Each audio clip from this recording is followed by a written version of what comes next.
Hey there, friend. Today we're going to talk about something that can completely transform your life, building a positive mindset.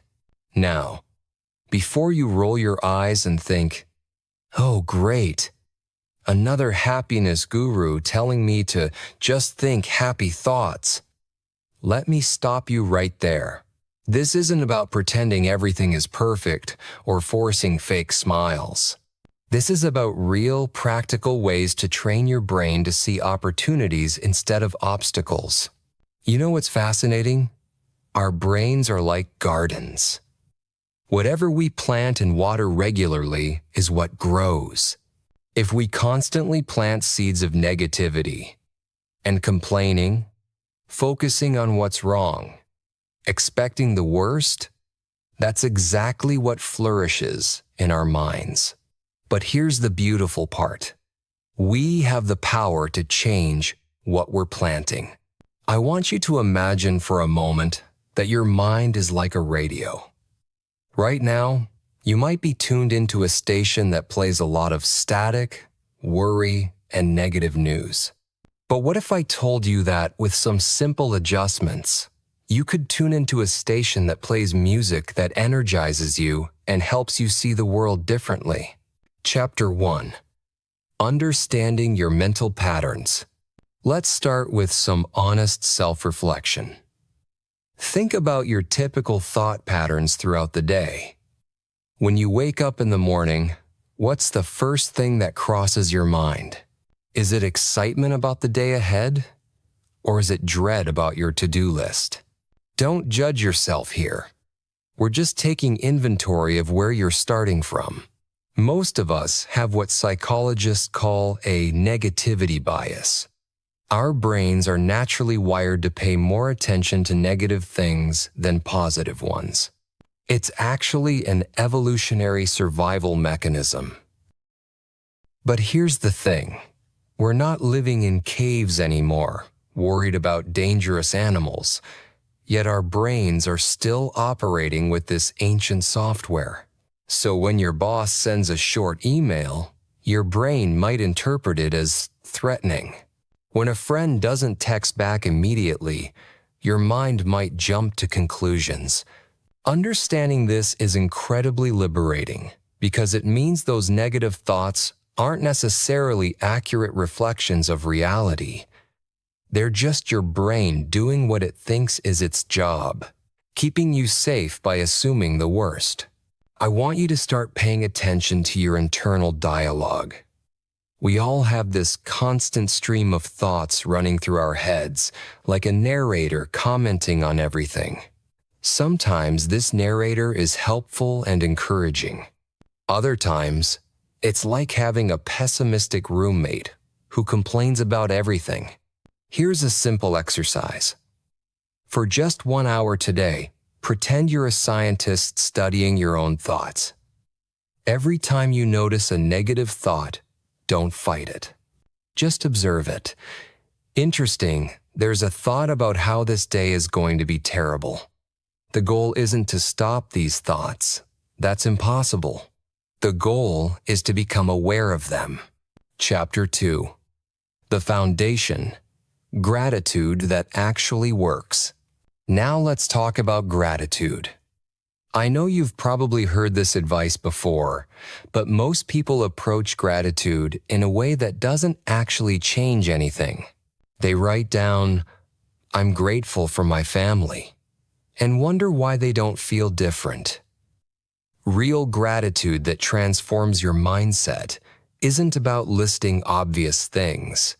It's about training your brain to notice the details, the small moments, the things that are so common you usually ignore them. Instead of, "I'm grateful for my home," try, "I'm grateful that when I walked into my kitchen this morning, there was hot water coming out of the tap instantly."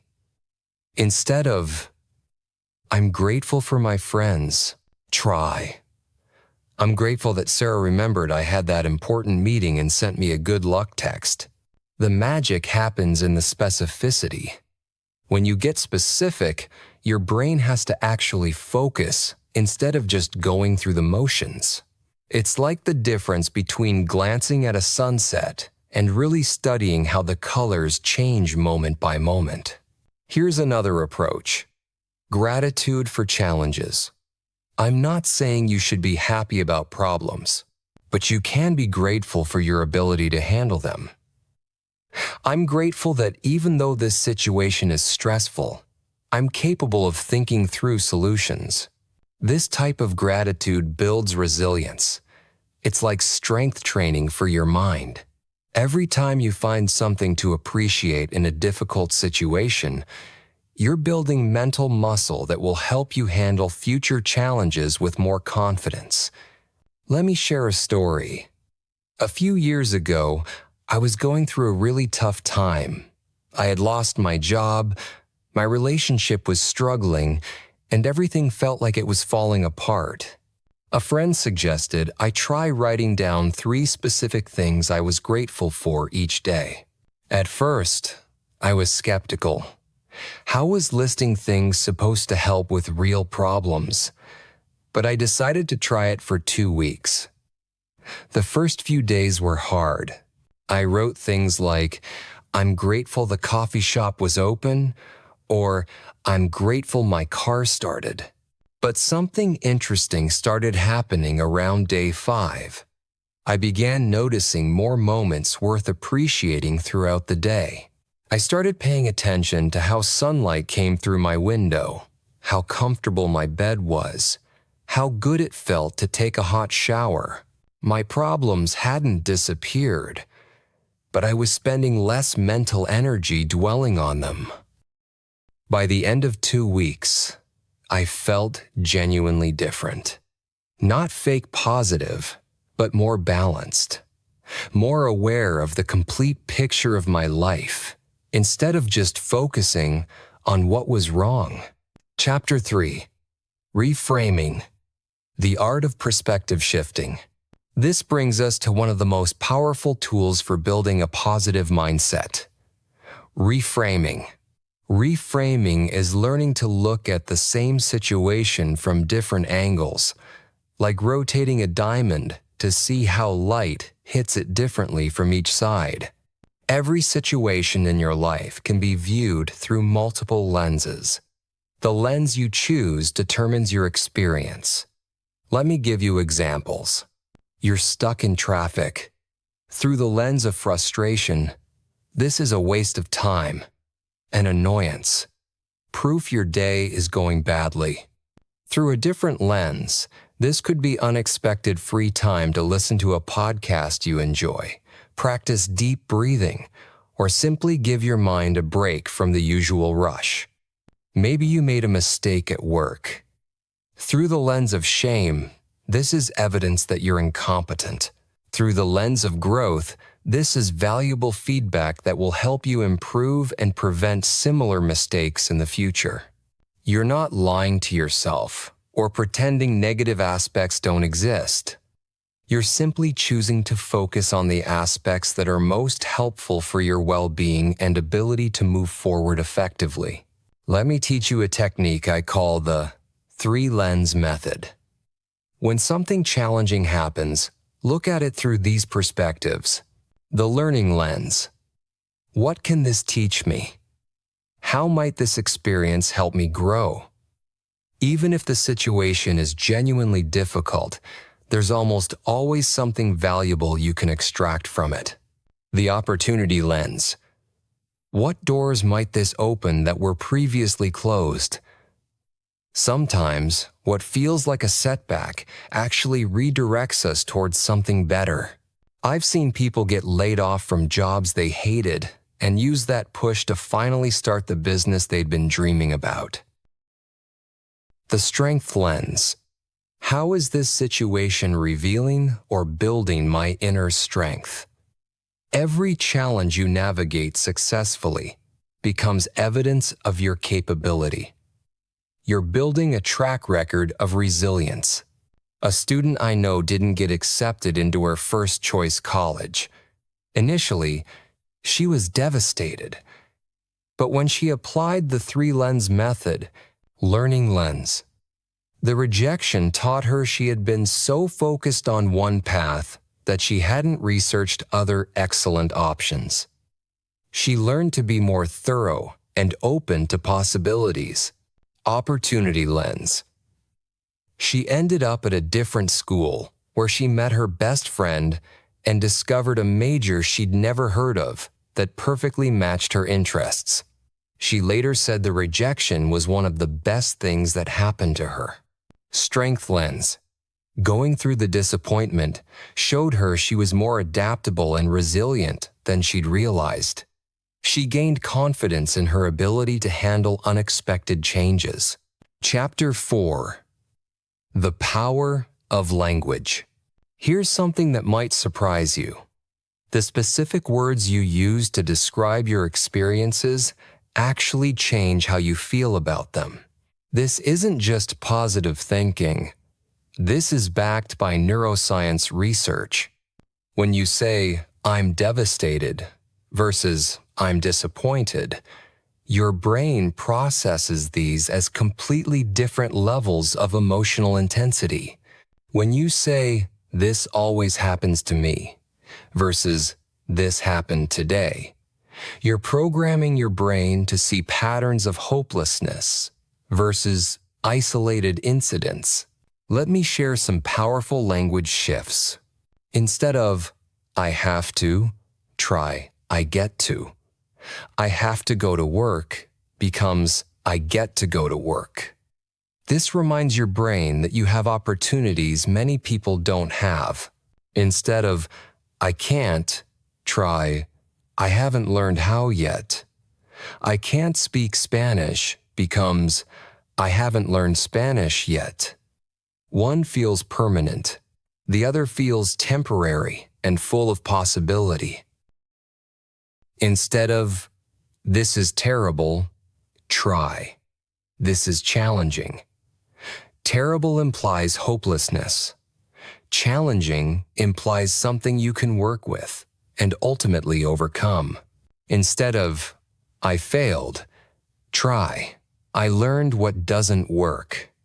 Failure feels final and personal. Learning feels productive and forward-moving. Here's another powerful technique: replacing "but" with "and." Listen to the difference. "I want to start exercising, but I don't have time," versus "I want to start exercising and I don't have much time." The first creates a dead end. The second acknowledges both realities and keeps your brain looking for solutions. Pay attention to how you describe your days to other people. Do you lead with complaints or with interesting moments?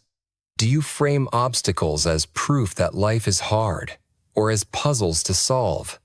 The stories you tell about your experiences literally rewire your brain to expect more of the same. Think of your words like the soundtrack to your life. A horror movie soundtrack makes even normal scenes feel scary. An adventure movie soundtrack makes the same scenes feel exciting and full of possibility. You get to choose what soundtrack you're playing with your daily language choices. Chapter 5. Building mental resilience through small wins. One of the most effective ways to build a positive mindset is to create what I call a success spiral. This is where you intentionally set yourself up for small victories that build momentum and confidence over time. Your brain is always collecting evidence about who you are and what you're capable of. If most of your evidence consists of things you didn't finish and goals you didn't reach, your brain starts to expect failure. But if you consistently collect evidence of your capability, your brain starts to expect success. The key is to start small. So small that success feels almost inevitable. If you want to develop a reading habit, don't commit to reading for an hour every day. Commit to reading one page. If you want to start exercising, don't plan to work out for an hour. Plan to do 5 push-ups. This might seem too easy to matter, but here's what's really happening. You're training your brain to trust you. Every time you do what you said you would do, even if it's tiny, you're building self-efficacy. The belief that you can follow through on commitments. Here's a framework I call the 1% better rule. Every day, try to be just 1% better than yesterday in some small way. Send one encouraging text to a friend. Take 1 minute to clean something. Learn one new word. Do one extra push-up than yesterday. These improvements feel almost insignificant in the moment. But here's the magic. 1% better every day for a year makes you 37 times better. That's the power of compound growth applied to personal development. Let me tell you about my friend Marcus. He was going through a difficult divorce and felt like everything was falling apart. He was overwhelmed by legal paperwork, emotional stress, and the challenge of rebuilding his life. Everything felt impossible. So we started with the smallest possible wins. Each morning, he would make his bed. That's it. Just make the bed. It took 2 minutes, but it gave him one small victory before the day really began. After a week, he added washing the dishes before sleep. Gradually, over several months, he built up a routine of small daily accomplishments. Make the bed. Wash dishes. Take a 10-minute walk. Read one positive news article. None of these solved his big problems, but they gave him a foundation of daily success to stand on.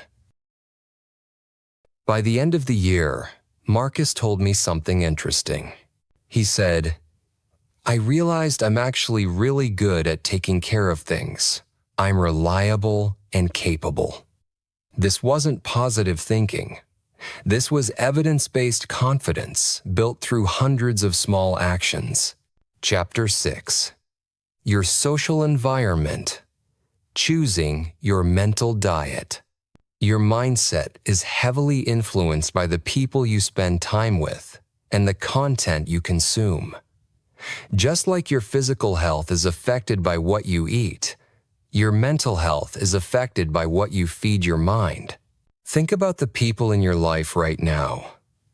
When you spend time with them, do you generally feel more energized or more drained? Do conversations focus on possibilities and solutions, or on problems and complaints? Do they encourage your growth, or do they seem more comfortable when you stay exactly as you are? I'm not suggesting you cut off everyone who's going through hard times. Good friends support each other through difficulties. But there's a difference between supporting someone through a temporary challenge and being around people who have made negativity their default operating mode. You know those people who can find something wrong with any situation? The ones who respond to good news with, "Yes, but," or who always have a story about why things won't work out. Spending too much time with these people is like trying to garden in contaminated soil. On the other hand, think about people who approach life with curiosity and optimism. Not fake cheerfulness, but genuine interest in possibilities. These people ask different questions. Instead of, "What's wrong with this?" they ask, "What's interesting about this?" Instead of, "Why is this happening to me?" they ask, "What can I do about this?" You don't need to completely change your social circle overnight, but you can be more intentional about who you spend mental energy with. Maybe you limit conversations with chronic complainers to shorter periods. Maybe you seek out people who inspire you and make effort to spend more time with them. The same principle applies to content consumption. What are you feeding your mind every day? If you start your morning reading news designed to make you angry and afraid, Then scroll through social media posts that make you feel inadequate. Then watch shows that glorify drama and conflict. How do you think that affects your mental state? I'm not suggesting you become ignorant about world events, but you can be selective about how much negative content you consume and when. Maybe you check news once daily instead of constantly. Maybe you unfollow social media accounts that consistently make you feel worse. Here's a practical challenge. For the next week, pay attention to how different types of content affect your mood and energy level.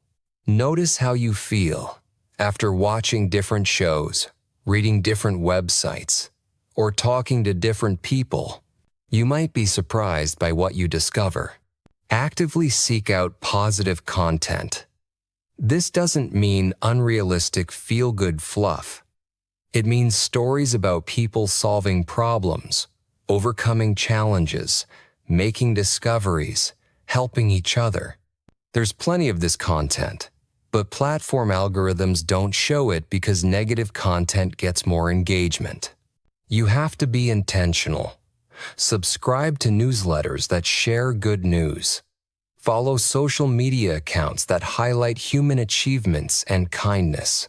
Read books about people who've overcome obstacles similar to yours. Listen to podcasts where people discuss solutions instead of just problems. Chapter 7. Physical Foundations of Mental Positivity. Your physical state dramatically affects your mental state. It's almost impossible to maintain a positive mindset when your body is constantly tired, stressed, or uncomfortable. This doesn't mean becoming a fitness fanatic or following a perfect diet. But it does mean paying attention to basic physical foundations that support mental well-being. Let's start with sleep. When you're sleep-deprived, your brain literally can't function optimally. The parts responsible for emotional regulation, decision-making, and positive thinking don't work as well when you're tired. It's like trying to think clearly while driving with a dirty windshield. Most adults need 7 to 9 hours of sleep per night. But quality matters too.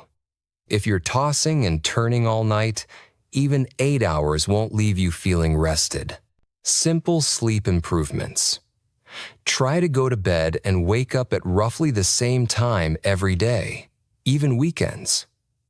This helps regulate your body's internal clock.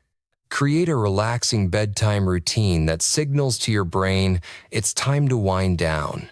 Make your bedroom as dark and cool as possible. Now let's talk about movement. You don't need to become a marathon runner or spend hours in the gym. But your body was designed to move regularly, and when it doesn't, both physical and mental health suffer. Even 10 to 15 minutes of movement can significantly improve your mood and energy level. This could be walking around the neighborhood, stretching in your living room, dancing to a few songs, or doing basic exercises. The goal isn't to exhaust yourself. It's to get blood flowing and release physical tension. There's solid science behind this. Exercise releases endorphins, which are natural mood boosters. It also reduces cortisol, the stress hormone that keeps you feeling anxious and negative. Plus, when you move regularly, you sleep better, creating a positive cycle. What you eat also affects how you think and feel. I won't prescribe a specific diet because everyone's body is different. But there are general principles that support mental well-being. Eating regularly helps keep blood sugar stable, preventing mood swings and irritability.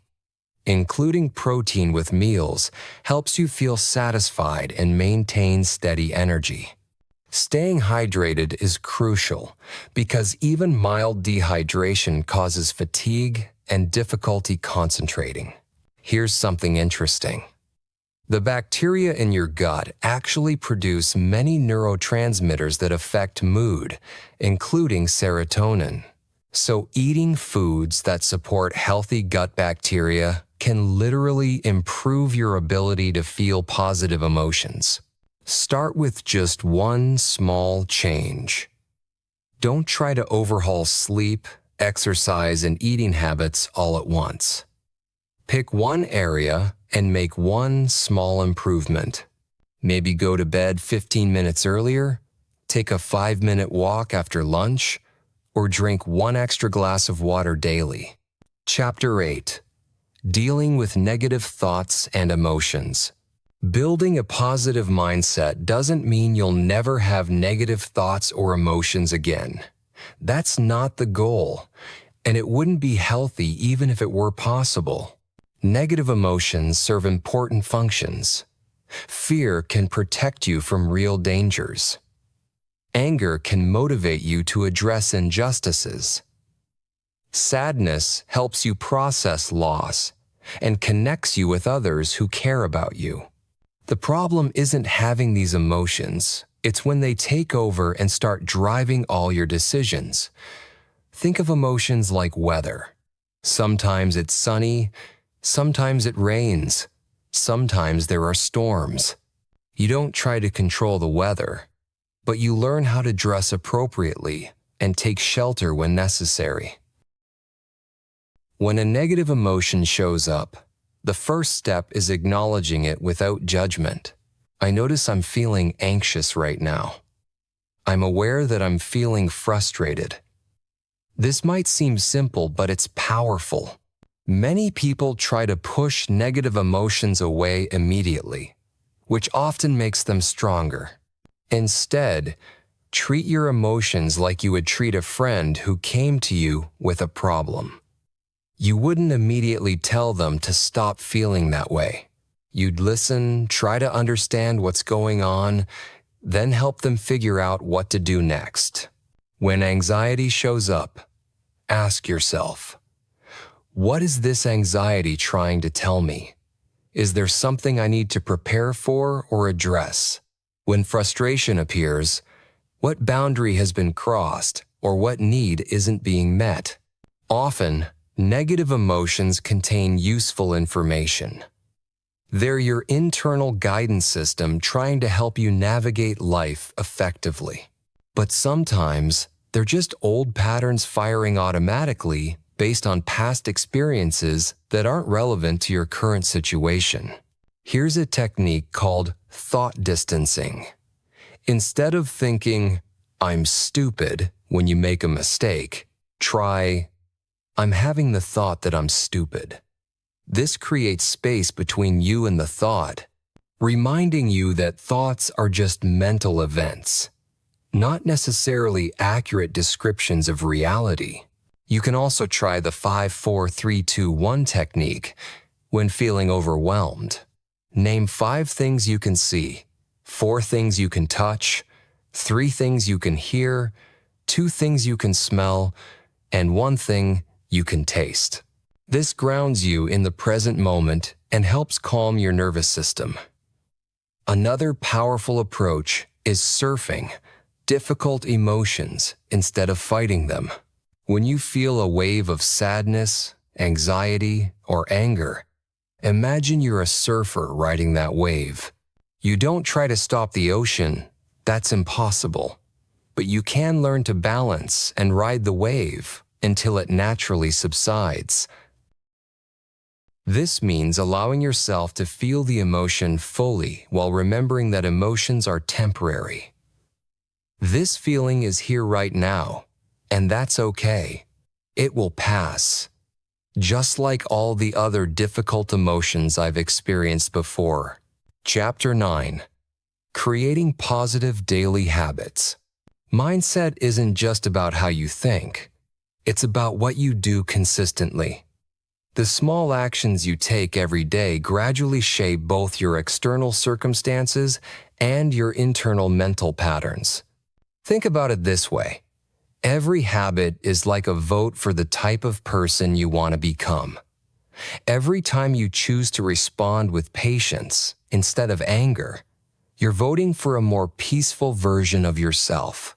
Every time you choose to look for solutions instead of dwelling on problems, you're voting for a more resourceful version of yourself. The most effective, positive habits are ones that feel sustainable and natural to you. There's no point forcing yourself to wake up at 5 a.m. for meditation if you're naturally a night person who barely functions before 9 a.m. Work with your personality, not against it. Here are simple positive habits almost anyone can adapt. Morning intention setting. Before checking your phone or starting your day, take 2 minutes to think about how you want to feel today and what would make the day successful. This doesn't have to be elaborate. It might be, I want to feel calm and focused, or I want to have one good conversation. Evening reflection. Before sleep, spend a few minutes thinking about what went well during the day.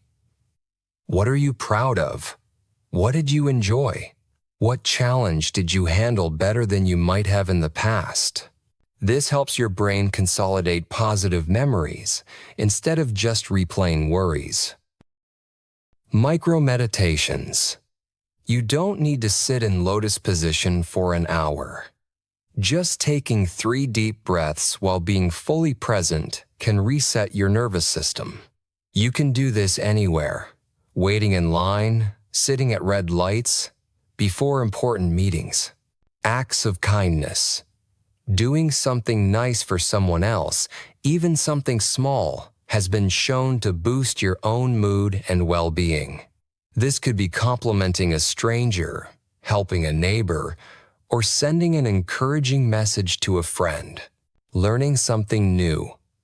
Regularly exposing yourself to new information or skills keeps your brain flexible and engaged. This could be watching educational videos, reading about topics you're curious about, or practicing a hobby that challenges you.